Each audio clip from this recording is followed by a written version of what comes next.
The galaxy had long whispered of the Zoltraxian Empire, a machine of conquest. It ground civilizations into dust, annexed planets without hesitation, and bent star systems to its will. For centuries, no resistance had lasted longer than a few months. And so, when their Grand War Council marked Earth on the conquest map, they laughed. To them, humanity was a young, backwater species confined to a single planet. A blue dot orbiting a yellow star, insignificant among the empires of the cosmos. The Zoltraxian warlords dismissed the warnings of their spies, who spoke of human stubbornness, strange innovations, and an unmatched will to fight. Warnings were ignored. Arrogance clouded judgment. The order was given: invade, subjugate, erase their pride. And so, the skies above Earth darkened.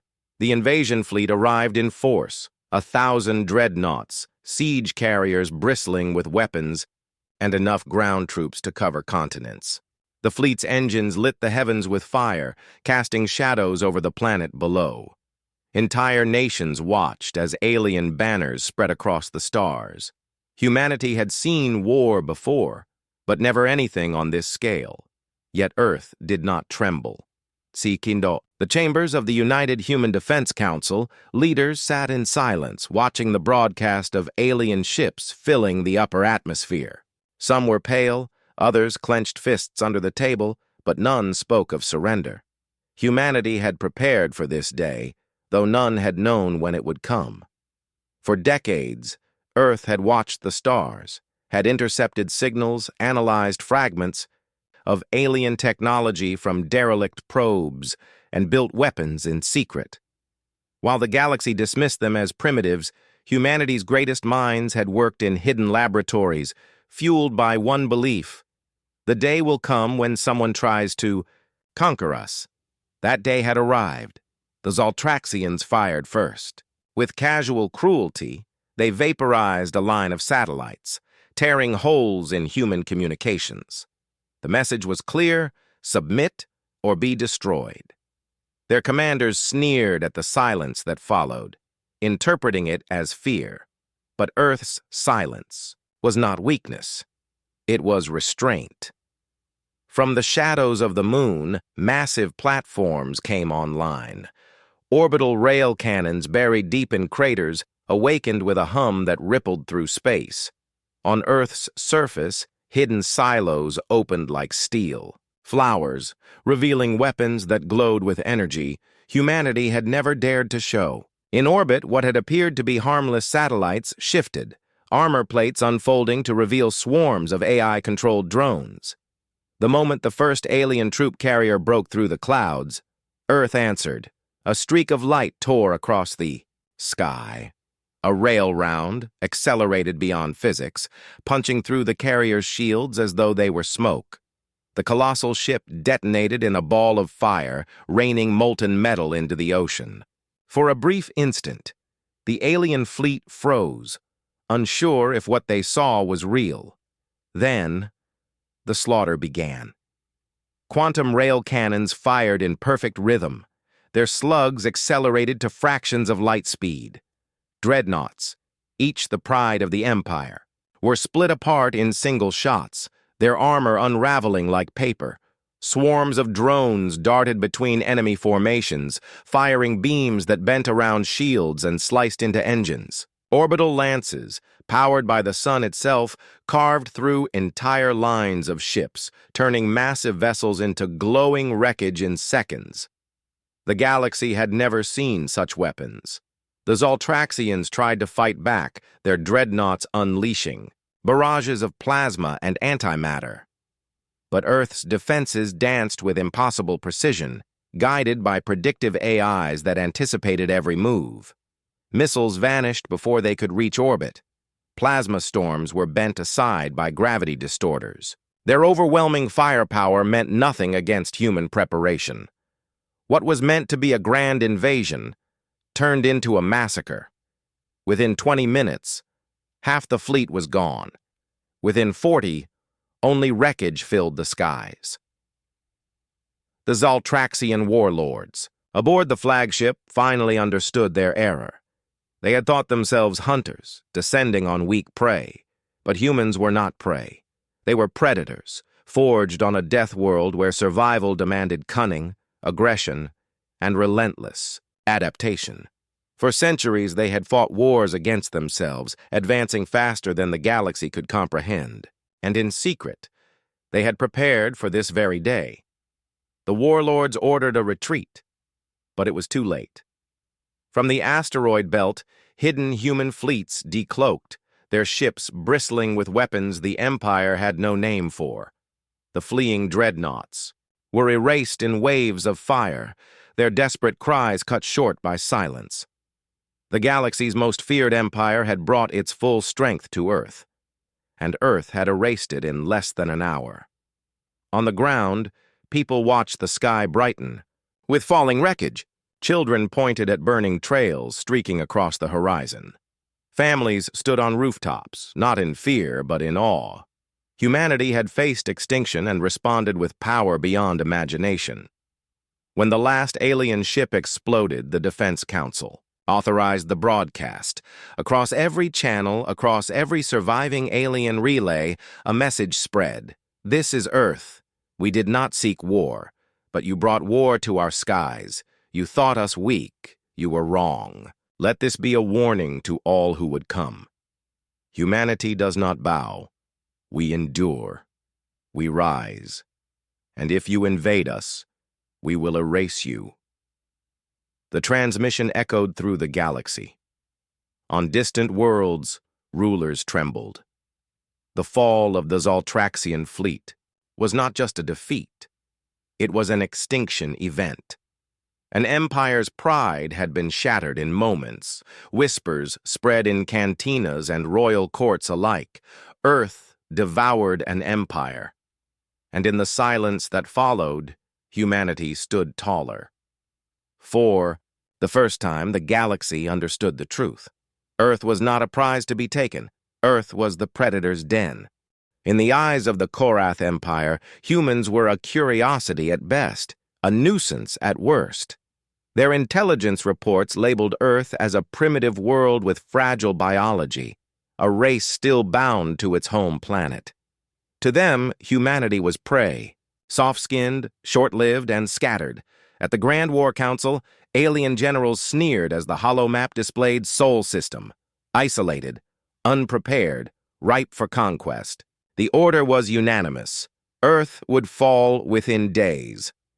What they didn't know was that their arrogance had blinded them. Because Earth was no prey world. It was something far older, far more dangerous. And when the invaders arrived, they would learn the truth. The invasion began with overwhelming spectacle. Hundreds of warships jumped into orbit, their arrival shaking the very skies with bursts of energy. Earth's moon was blotted out by dreadnoughts, carriers, and siege barges. Their weapons glowed with anticipation, and their commanders broadcast. The same demand across every human channel: submit, kneel, or be annihilated. For a brief moment, humanity appeared to hesitate. Governments stalled with negotiations.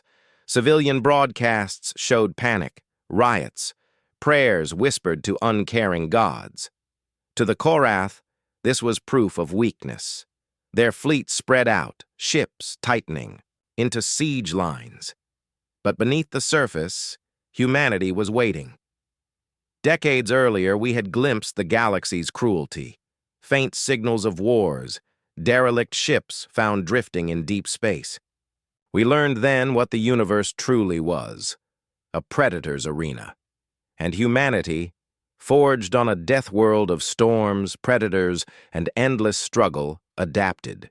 We built in silence, hidden fleets cloaked among the asteroids, weapons that bent the very rules of physics, AI-guided arsenals that could predict an enemy's move before they made it. All of it hidden, all of it waiting for the moment when some arrogant empire would test Earth. That moment had come. The Korath struck first. A barrage of plasma and antimatter rained from orbit, tearing through the upper atmosphere. Cities shook. Oceans boiled where their fire struck the waves. Billions watched as death lit the skies. The aliens expected surrender. What they got was silence, and then retaliation. It began in the asteroid belt. A fleet the Korath had never detected uncloaked. Dozens of sleek black warships, bristling with weapons unlike anything the galaxy had seen, surged forward.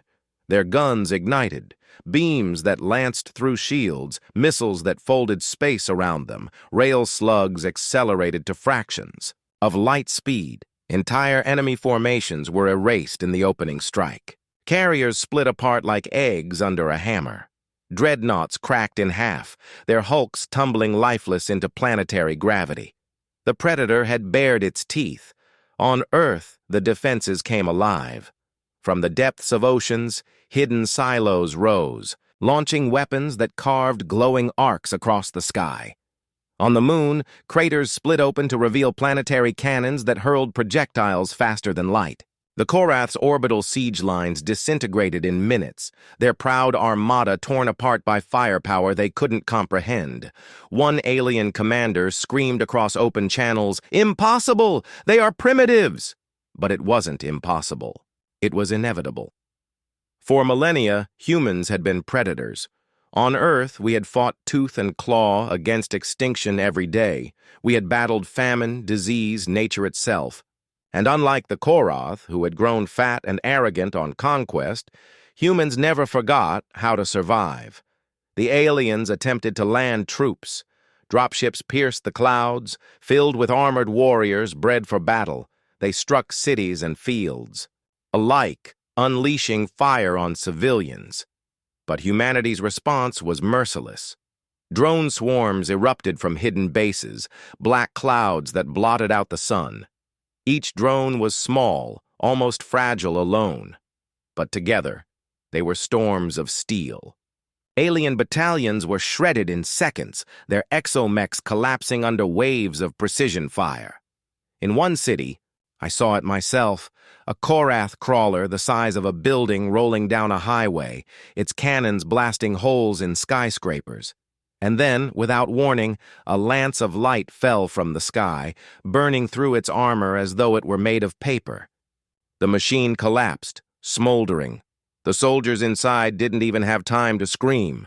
By the battle's midpoint, the outcome was no longer in doubt. The Korath fleet, once proud, once invincible, was shattering. Their dreadnoughts fled, trying to regroup. But every attempt was met by the human fleet, waiting in silence like a pack of wolves. The aliens fired wildly, but their weapons fell against predictive shields and countermeasures. For every shot they fired, humanity answered with 10, and slowly the invaders realized the truth. Humans were not prey, humans were predators, and the galaxy had just woken one. The climax came when the Korath flagship, the Emperor's Wrath, attempted escape. Its commander broadcast a desperate order to retreat, his voice cracking as his once proud fleet burned. But humanity was not merciful. From the lunar surface, a weapon codenamed Leviathan awoke. A single pulse fired, invisible, silent, and the flagship simply ceased to exist. One moment it was there, the next, nothing but scattered atoms remained.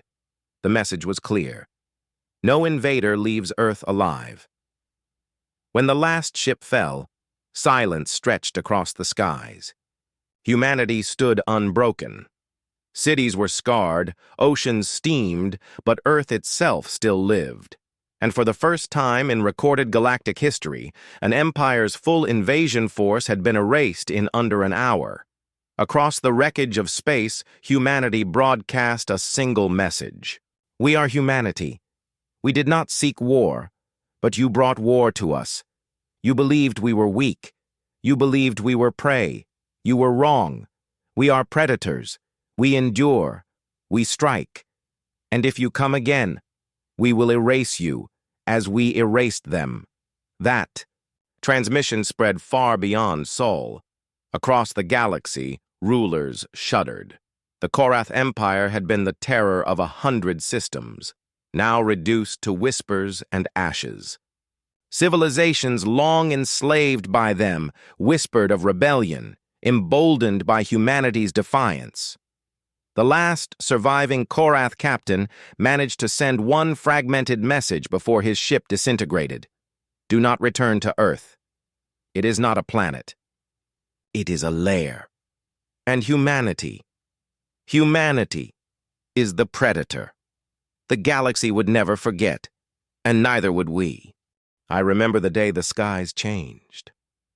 One morning, Earth was calm. Cities hummed with life, oceans glittered with peace, and the stars were just distant pinpricks of light.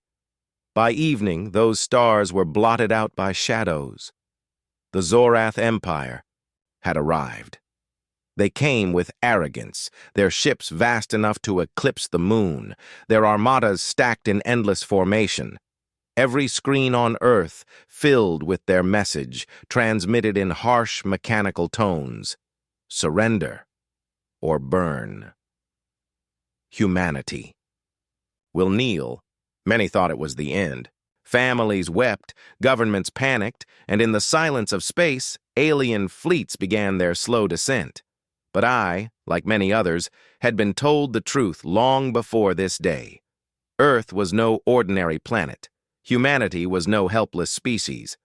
The invaders were walking into a trap older than their empire. The first strikes were theatrical. The Empire unleashed firestorms upon our satellites, shredding communication networks. They thought cutting our vision would blind us. They didn't realize we had built redundancies beneath the surface, fiber optic webs and quantum relays they could never see. Then came their groundlanders, massive engines roaring as they dropped through the atmosphere. They intended to crush resistance with sheer weight. Thousands of soldiers, exomechs, and siege crawlers poised to claim our cities. People on the ground screamed as those hulking shapes broke the clouds. Entire streets watched as their shadows fell over skyscrapers. But panic did not last. Because at the exact moment their first lander touched soil, Earth itself awakened. From hidden bunkers beneath mountains, titanic rail batteries rose like sleeping, beasts stirring. From coastlines, disguised platforms split open, releasing swarms of drones that shimmered like black clouds. From orbit, what the aliens believed to be harmless human satellites unfolded, panels shifting into lethal weapons. Earth was a fortress wearing the mask of a fragile world. The first lander never had a chance.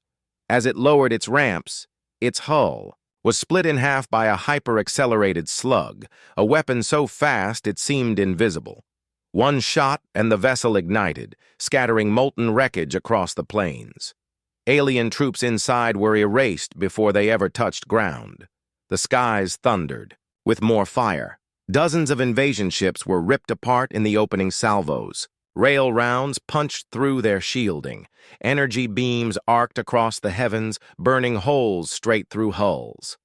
In seconds, the hunters became the hunted.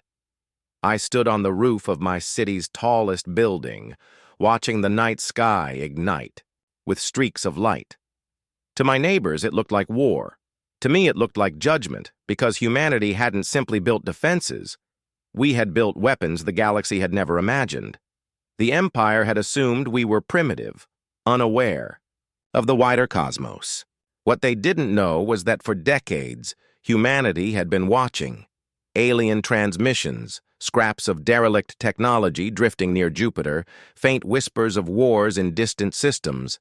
Our scientists had studied it all. And in secret, we built. We bent physics to our will. Rail cannons that could fire faster than light speed. Plasma storms harnessed in orbital arrays. Gravity-warping weapons hidden beneath deserts. Entire continents had become silos of silence, waiting for this one moment. And now, the trap was sprung.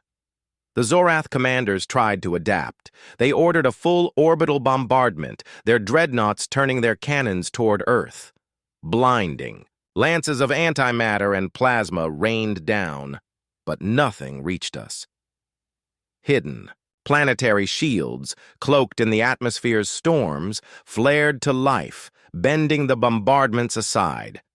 Their weapons dissipated harmlessly, turned into auroras that danced across the sky. Cities watched in awe as death itself was painted in ribbons of light. Then came humanity's counterstrike. From Antarctica, a weapon we had codenamed Helios rose into the stratosphere. It caught the sunlight and focused it into a beam of fire so pure it split an entire alien carrier in half, its remains burning in orbit like a second sun. In the asteroid belt, fleets long hidden among the rocks revealed themselves. Human warships, sleek, predatory, cloaked until now, surged forward, unleashing volleys of missiles that bent reality as they traveled.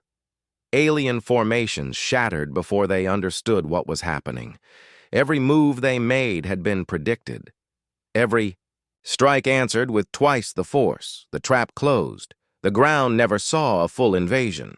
The aliens who had managed to land found themselves surrounded.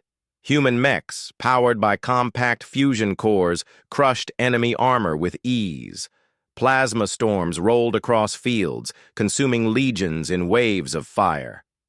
I saw it myself, an alien crawler, the size of a building marching through our outskirts, its cannons tearing apart roads. Then, with a low hum, a human drone swarm descended. Thousands of machines, each no larger than a hawk, swarmed it. In moments, the crawler was stripped to bone, its crew screaming as their armor was peeled away. It wasn't just defense, it was annihilation. The battle lasted less than an hour. From my rooftop, I watched as the alien fleet broke apart piece by piece. Their dreadnoughts, once proud symbols of conquest, fell like dying stars into the oceans. Their carriers cracked in orbit, spilling fire across the atmosphere. Their troops, those who survived the ground, were encircled and silenced. And when the last of their ships tried to flee, humanity unleashed the final blow. From the moon, a weapon no one had ever spoken of, Leviathan, fired. The fleeing flagship, the pride of their armada, didn't even have time to turn. It dissolved into nothingness, erased from existence. The silence that followed was heavy. Smoke drifted across the horizon. Debris glittered in the sky. But Earth still stood unbroken. When it was over, the United Defense Council authorized the broadcast. Across every remaining alien channel, across the stars themselves, our voice carried. We did not ask for war, but you brought war to our skies. You thought Earth was prey. You thought humanity would kneel. Instead, you have been erased. This world is no battlefield, it is a fortress. Let this be known. If you come again, Earth will not defend. Earth will destroy! The message spread. Survivors carried whispers back into the galaxy. Worlds under the Empire's rule trembled, and some dared to hope. The invincible conquerors had been shattered, not over years, not over months, but in mere moments. That night, I stood again beneath the stars. They were no longer pinpricks of light. They were pathways, roads that would one day lead us outward. Humanity had shown its hand, and the galaxy would never again see us as fragile. We were not prey. We were the trap waiting in the dark. And when the trap was sprung, an empire vanished.